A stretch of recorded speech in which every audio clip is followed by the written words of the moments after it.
afternoon, football fans, and welcome to playoff football here at Stello Stadium in Nashua. I'm Pete Terrier, proud to be back in my hometown for a Division I Conference Championship game. The West Conference, Nashua South, the #1 team, coming in at 8-1, going against the Keene Blackbirds, the only team to knock the Panthers off this year.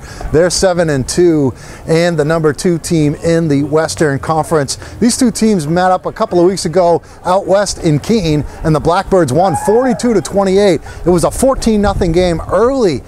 Keene had the advantage. South came back and ended up being back and forth for a while before Keene opened it up in the second half and won the thing going away for that 42-28 final.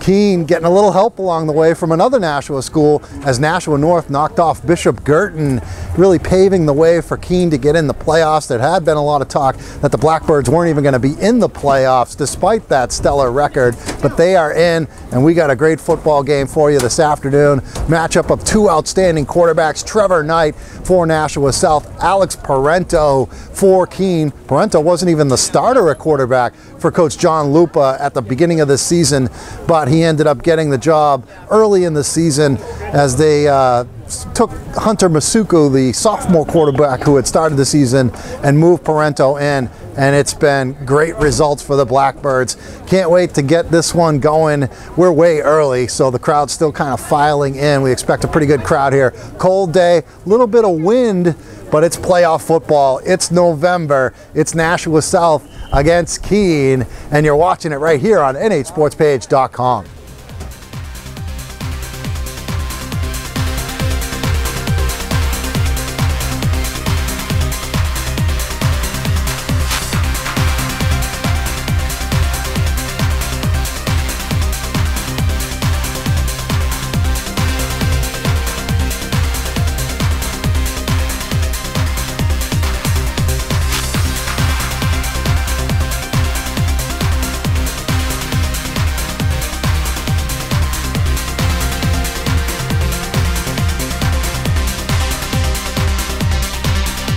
Knight in the shotgun, three receivers left. Knight dropping back to throw. He's got it completed to Perry, first down, right sideline. And Perry up near the 40 is Perry. And they're going to throw to Perry, left side, caught. And he's across the 40, across the 45, short of the first down, but only by South, probably 4-down territory. Here's the snap and the handoff. It's a fumble, and Keene's got it. Keene's got it, bad handoff. Parento in the shotgun, Lane the running back. Parento looking to throw, pressure. Parento's going to tuck it and run inside the 30, down near the 25, ball loose. South jumped on it. Let's see what the call is. And South says they have it, and so does the official. One to the right, one running back with Knight in the backfield. Knight scrambling, some pressure, taken down and sacked. Is that Wilkinson? No, it's Keene, 55. Wait a minute. Yeah, exactly. You want to borrow a hat? Parento in the shotgun, running right, keeps it across the 30, and he's going to be dragged down. Then he pitches it to Galanis as he was going down, and Galanis gets it forward to almost the 25-yard line. Parento in the shotgun. They're going to throw a little reverse action, and Chance Galinka is going to be brought down for a loss. And Parento with two backs with him. Hand off to Lane up the middle. Lane near the 20. Parento, it's Lane. And Lane gets the carry. Lane bouncing it outside inside the 10. May have enough for the first down. To the left of Parento. Parento with the snap. He's going to run it himself. He's got the first down into the end zone. Touchdown. Alex Parento. In motion, Smythe. Fake handoff, now a pitch to Smythe. Smythe trying to get the corner. He does, across midfield, out of bounds. A little bit shy. But snap to Knight. Knight looking to throw into the end zone. Caught, touchdown, Claude.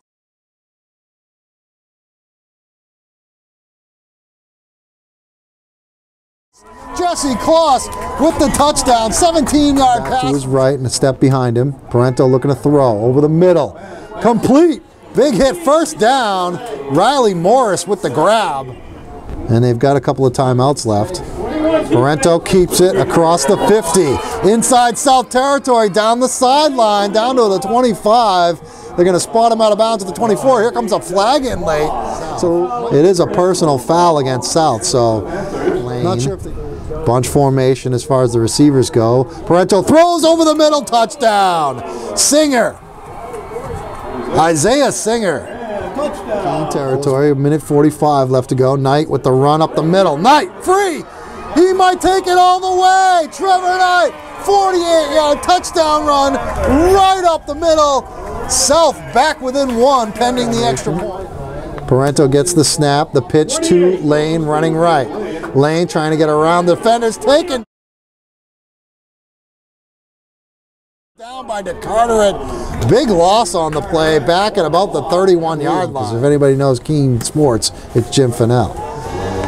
Here's Parento, throws over the middle, caught Kiernan, first down near the 30. That'll stop Pat Sullivan, the fullback.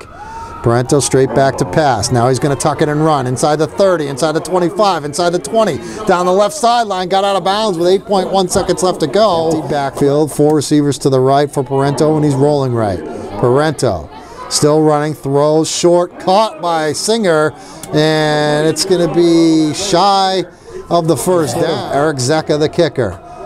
Here's the snap, down, kick is up, and it's good at the gun at halftime. Keene leads 17-14 on the 27-yard field goal by Zecca.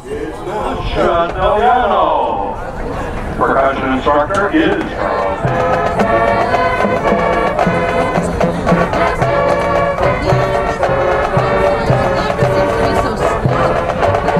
At the half, 17-14 Keene on top of Nashua South. It is the Division I West Conference Championship game, and Keene up by a field goal, on a field goal by a sophomore kicker on the final play of the first half. Eric Zecca came on and kicked a 26-yard field goal as time expired in the half, and that really culminated an action-packed second quarter, or scoreless first quarter. Alex Parento got Keene on the board with a 5-yard touchdown run on 4th down.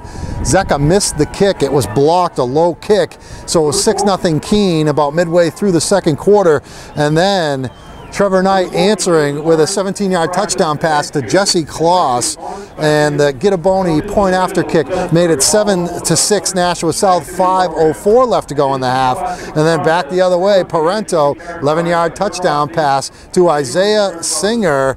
That put Keene on top 14-7 as Keene got the 2-point conversion pass, and then Trevor Knight answering right back, 48-yard touchdown run right up the middle. You saw the highlight right there on the video highlights, and then as I mentioned, the field goal right before the half. So it's 17-14 Keene at the half. Second half of play, looks like the winner of this one's going to host Pinkerton, because Pinkerton up 35-0 on Londonderry at the half, and then it looks like Concord is going to be the other team in the Division I Final Four, because they were leading Manchester Central by a score of 32-7 at the break. Once again, 17-14 Keene at the half on top of Nashua South. You're watching it right here on nhsportspage.com. Trevor Knight, the quarterback, gets the snap, looking to throw down the field long for Perry. Caught it inside the 25, forward to about the 20. Big play by Knight to Perry. On DeCarteret. Now another fake to DeCarteret. Knight's wrapped up. He's going to be taken down and sacked. Let's see who was there defensively by Keene. It was Wilkinson back there. Parento was back there jigging the shotgun. DeCarteret to his left. Knight rolling to his left, looking to throw. Middle of the field, open! Touchdown, Smythe! Robbie Smythe was wide open in the middle of the field. Parento in the shotgun, one to the right of Parento, the other one is Lane, gets another carry. Lane, first down, up to midfield and past midfield. Scored quickly, helped by a big 40-yard pass play from Knight to Perry. Here's Parento on the keeper, running right. Parento bowls over a defender, got the first down. He's down to the 33. That was just powerful. Parento, the snap, runs it up the middle, across the 15, runs over a defender to the post, and he is in for a touchdown. 19-yard touchdown run. Alex Parento just ran. Isn't really their their strong point. Here's Parento rolling right now, cuts it middle, up the middle, across midfield, and he's down near the 46. Parento in the shotgun, gets the snap, he's going to keep it up the middle, across the 25, still on his feet, inside the 20, still going down to the 15-yard line. Another back behind him. Parento rolling to his right a little bit, now throws left, wide open Galanis, caught it inside the 15, touchdown Keene, 25-yard touchdown pass, Parento to Tom Galanis. So it's actually third and a long 8. Parento gets it, rolling to his right, looking to throw. Parento still rolling to his right. He's going to be, gets away from the sack from Hollowell, ball loose, picked up by Keene. No, South may have it. Keene had a chance at it, and Nashua South has recovered inside the 30. Left, one running back. Here's Knight. Here comes pressure. Knight cannot get away. Sacked. Coaching staff are going to be talking about bad penalties at bad times. Up the middle lane, banging his way across the 35.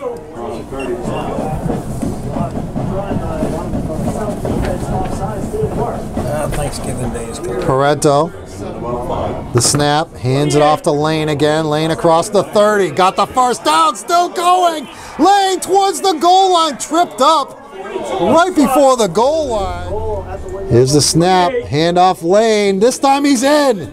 Tim Lane, touchdown, 1-yard run, and that is going to pretty much ice this thing. 37-21, Keene leads. Knight out of the shotgun. Second and short. Knight going to carry it up the middle across the 50, dragging tacklers. Parento was, and no, they won't. They snapped it. Here comes Knight running left. Knight wants one more touchdown in his high school career. Not going to get it. Pushed out of bounds by Parento. That's it. 38-21. Keene wins it. They're moving on. They will host Pinkerton in the D1 semifinals next Saturday at 1. Keene knocks off Nashua South 38-21. They're going to the Final Four in Division I. Some of the Blackbirds with us here. We'll go down the line. We got Jimmy Heaney, running back Tim Lane. We got the quarterback Alex Parento and Hunter Wilkinson down at the end. And I'll start with you, Alex. This is a similar story to what we saw in the regular season just a couple of weeks ago. A tight game in the first half, and then you guys, I think, just wore them down in the second half. Do you agree? Yeah, I mean, our defense is smothering. We have a bunch of seniors. I think 10 seniors start on defense, so we know we got to bring in every game, and we know it's our last chance, so we're going out and trying to get it. So he's obviously a horse on offense and on defense, but I thought you played a huge role in this game, Tim, junior running back, and you were just able to kind of offset and give them something else to think about besides Alex Parento running the football and throwing some short passes. Was that like the game plan all along for you to kind of be that change of pace, that second option? I don't know. I mean, it changes throughout the game, but our offensive line did really good trying to block the defensive line. Could really get a good push off the offensive line. Did you feel that in that second half that the hole started to open up, because that's where you really started to get some extra yardage late in that game? Yeah, I think they were getting tired. Our offensive line was kicking. Yeah. Defensively, never mind. This kid's got a motor and a half. I mean, you were in the backfield a lot looking for number 7. I mean, you get extra juiced up about that. You're one of the leaders on defense, you and Hunter. When you're back there and you got a chance at sacking a kid like Trevor Knight, you know that he's very elusive, so that makes it real tough, doesn't it? Oh, it absolutely does. You know, he's a hell of a quarterback. He's a great athlete, but like we said on defense, we have 10 seniors on defense. We fly around. We know we need to get a lot of hats to the football. And that's what we were able to do. We got 11 hats on him, and even when he was able to make 1 or 2 of us miss, we had a 3rd, a 4th, a 5th guy coming in, and that's how you got to play defense. Let's go down here to Hunter, and I read a tweet that you had, I think it was this morning, talking about how bad you wanted this, and this meant so much to you. Now you've accomplished it, at least part of the way. You did what you had to do today. Now you got the Final Four, but it feels pretty good at this point. It absolutely does feel good, but I haven't reached my goal yet. Since 7th grade, I needed to win a state championship. That's all that matters to me. First step. I'm not there yet, though. We got 2 more. So we got Pinkerton coming in. They had an easy game against Londonderry. At least the final score indicates it. 55-7, they win it. How do you feel about the Astros coming in? We're going to approach like every week. We know we're a good team. We know we can beat anyone in the state. We just got to have a good week of practice, and if we bring what we can bring, we can beat any team. So. One last one for you, Jimmy. you got it at home. That must mean a lot more. I mean, it's a big difference going to Derry, but having to come to you guys, that's got to be an advantage for you guys. Oh, it's huge. It's huge. Any team that comes into our house this late in the year, they know it's coming. They know it's coming. If they don't, we're going to show them real quick. All right, the Keene Blackbirds, Jimmy Heaney, Tim Lane, Alex Parento, Hunter Wilkinson. They're moving on to the Final Four. Got Pinkerton next week. They knock off Nashua South. Guys, thanks. John Lupa, head coach of the victorious Keene Blackbirds. His team moving on to the Final Four, going to host a semifinal game against Pinkerton next Saturday at Alumni Field in Keene. First of all, congratulations, John. I think another story where, you know, your team just goes out and gets it done. You play kind of that smash mouth brand of football, and that's really the way you guys like it in Keene. Yeah, and offensively with Parento at quarterback, we can do that with the quarterback running, but also he makes plays in the passing game. And our defense has that mentality all the time about we're going to, you know, shut teams out, and that's what our goal is every week. And we played just good enough today to sneak away with a victory. Well, I was talking to some of your guys, and this was very similar to that regular season meeting a couple of weeks ago where it was, you know, back and forth. You guys jumped out to a big early lead. They came back, and then you kind of going at each other. At one point today, you guys scored, not you guys, but both teams scored on 7 consecutive possessions, and then you seemed to really just shut them down after their first drive of the second half. Was this something that you guys did, or you think you just started to really wear them down? I think it was a combination of the two. We wore them down a little bit on offense, I think, and then defensively, it takes us a little while. It's different games throughout the year to really get the speed of the game and what an offense is trying to do. And once our guys out there understand what's trying to happen, we have a veteran crew back there, and they seem to want to get after it. You mentioned the decision to move Alex to quarterback. Obviously, it was a wise move, and it was something you were probably thinking about during the offseason. I remember seeing in that playoff game last year in Division II at Bedford, Alex ran some Wildcat. You thought you had something there, and it obviously has worked. He had 19 carries for 105 yards, and you mentioned passing, just enough, 6 of 12 for 54, but some chain-moving passes, you know, short passes. But I thought Tim Lane was huge for you guys. 19 carries, 79 yards for him. Can you talk about what that extra dimension with him being in there and being able to move the ball too?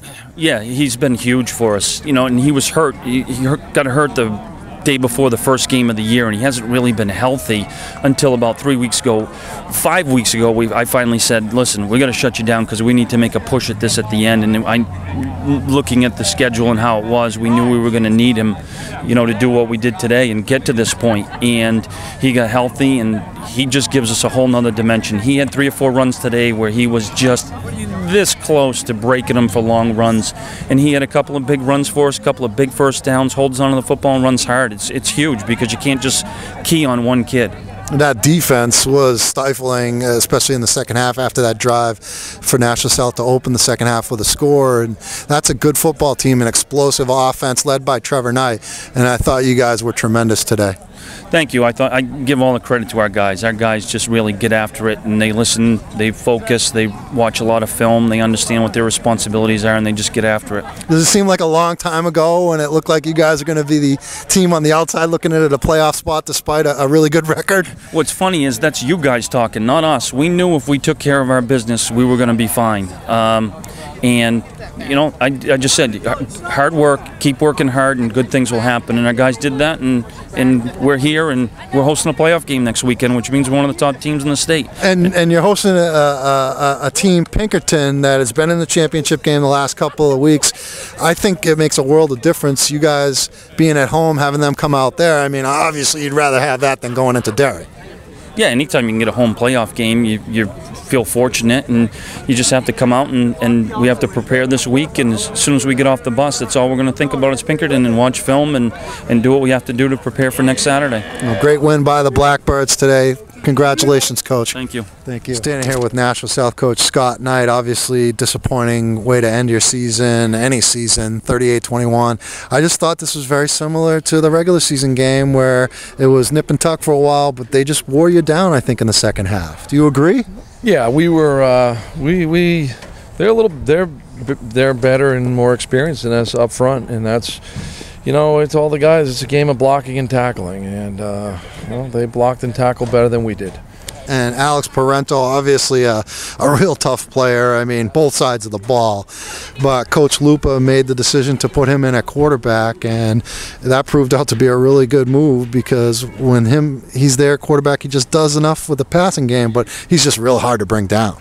Yeah, and our guy, you know, we were, like I said, we didn't do a great job finishing, not just on him, but 28 too, and we had some breakdowns once again on D when we had third down was a killer today, and we had him at 3rd and 5 several times, and we probably had 80 yards in penalties again, and that's been killing us all year long, and you can't do that in a big game. We had an opportunity to intercept a couple balls too, and we had some drops today. We had some protection issues. Again, it wasn't scheme-wise.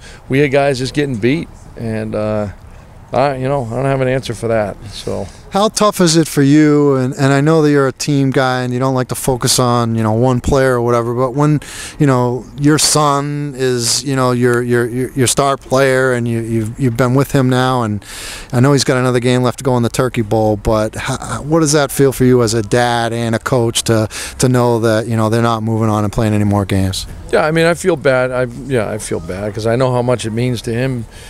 Being a 3-year starter and a kid that's been in this program for a long, long time, just being around the program. So this meant a lot to him, and I think that he thought that although we're real young all around him, I mean, like I said, on offense, we got 9 juniors playing and a sophomore, and defensively we're just as young. And but he still thought, despite the youth around him, he thought that maybe we could get it done, and I thought maybe we had a chance, But like when we go up third quarter, we come out, go right down the field, score. At one point, we had scored 3 possessions in a row. We felt real good, but when we started scoring, we stopped playing D, and then we'd stop. When we stopped, then we weren't moving the ball, So it was just like we just couldn't get out of our own way, and they played good D. They were bringing a lot of people, and it wasn't our day. All right, Coach. Well, we really appreciate the time and everything throughout the course of the year. Thank you. Thanks, Coach. 38-21, Keene defeats Nashua South at Stello Stadium in Nashua. Moving on to the Division I semifinals. They'll host Pinkerton at Alumni Field in Keene next Saturday at 1 o'clock. And this was a tale of 2 halves, really. Nashua South had taken a 21-17 lead after going all the way down the field on their first drive of the second half. And it was culminated on a 13-yard touchdown pass from Trevor Knight to Robbie Smythe. Big play. It was a 40-yarder through the air to Josh Perry from Knight. And it looked like Nashua South was going to trade blows with Keene, but after that, Keene scores 3 touchdowns, shuts Nashua South out on defense, and ended up winning it going away. Alex Parento, big day, over 100 yards rushing on 19 carries. Also threw for 54 yards. Had a touchdown run, a touchdown pass, was just involved with it all the way on offense. Trevor Knight, doing everything he could, but really I think Keene wore him down in the second half of play, and they're moving on. They're hosting next week, and even though Coach Lupa, as you just saw in the interview, said, hey, you guys were the only ones worried about us not making the playoffs. It was dire straits, and I wonder if he ever sent that thank you card to Jason Roby of Nashua North for giving them the help that they needed. Yeah, they needed to knock off Nashua South, but they also needed a little help too to get into the playoffs, and they got that when Bishop Girton lost to North right on this field here. Keene took care of business on their end, and they took care of business today, certainly, and they're going to play Pinkerton. They're in the Final Four. Concord and Exeter will meet in the other semifinal. Should be a lot of fun over the next couple of weeks. Once again, your final score, 38-21, Keene over Nashua South. For John Kesty, our videographer, I'm Pete Terrier on NHSportspage.com.